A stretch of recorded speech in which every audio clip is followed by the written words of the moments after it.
C'était en effet ainsi qu'il se définissait lui-même, et c'était ainsi selon sa propre volonté qu'il fut présenté et proclamé tambour battant lors de son intronisation retransmise en direct à la télévision, par une presse de chiens de garde aux ordres, dont le plaisir mal dissimulé et l'insistance des présentateurs ne cessant de marteler.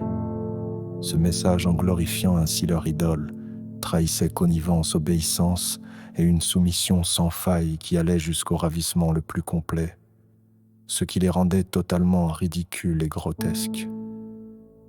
Cette béate attitude absolue révélait toute l'ampleur des dégâts infligés à cette presse et le degré d'abrutissement qu'elle avait atteint.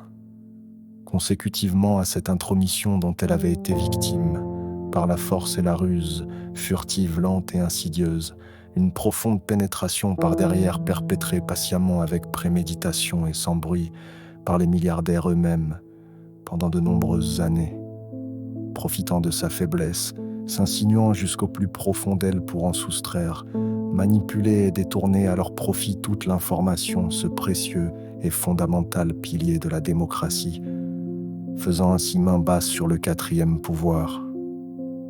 Ces oligarques étaient ainsi parvenus, à force de persévérance, connivence, fourberie et trahison, à se hisser à la manière des premiers de cordée jusqu'au plus haut sommet de l'État pour s'en emparer, et avaient réussi comme cela de septennat en quinquennat à en prendre entièrement possession, et s'établissant ainsi, à en contrôler progressivement tous les rouages, ceux de toutes les institutions, ceux de tous les contre-pouvoirs.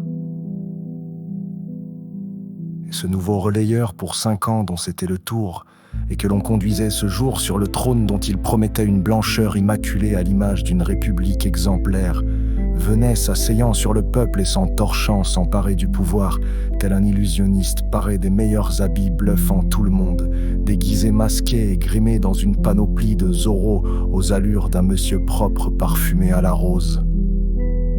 Il en serait donc ainsi à l'entendre promettre en marche avant d'être élu, faisant campagne plus d'un que l'on torcherait bien et proprement avant de les remplacer.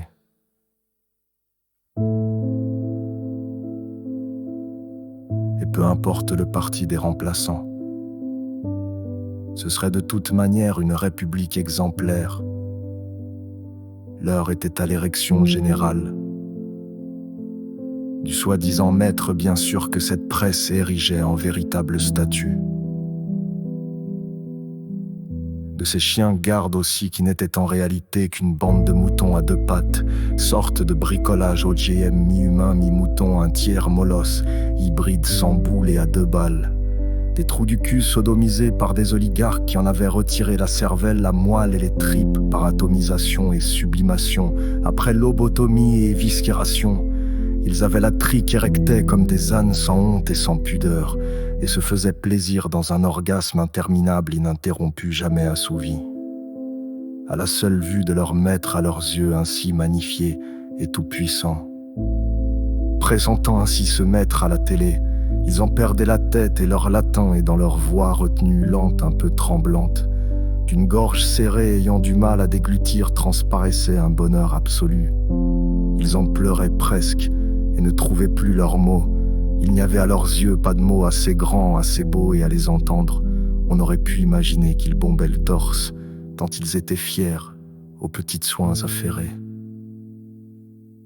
On eût dit même qu'ils se délectaient littéralement de pouvoir lécher les bottes, le cul et la cuirasse dont il paraît leur maître, de cette langue chargée, sale et dégueulasse, si particulière, propre à ce genre de médias. Et dans cet exercice où ils excellaient, ils ne cherchaient là, et n'étaient visiblement là, en bons faux culs qu'ils étaient, obéissants et vendus que pour magnifier un peu plus ce prétentieux, cet imposteur, qui se prenait pour le maître des horloges et qui n'était en faire rien d'autre qu'un de ces traîtres, un de ces valets que désigne la finance mondiale pour pouvoir soumettre, maintenir l'humanité dans un état d'esclavage permanent et l'assouvir corps et âme. C'était un spectacle lamentable. Ils étaient pitoyables. Même à 4 pattes, sous le joug monté, enfilé et soumis, ils restaient malgré ça heureux et fiers. Dénués de toute conscience, ils assumaient pleinement leur rôle de corrompus qui faisait d'eux en contrepartie des privilégiés. Ils n'auraient pour rien au monde laissé leur place, même si pour cela il leur fallait en toute connaissance de cause trahir, mentir, marcher sur la tête de tous, vendre enfants, père et mère au lieu de rechercher la vérité. Et ainsi donc, s'il leur fallait seulement obéir, ne dire que ce qu'on leur demandait de dire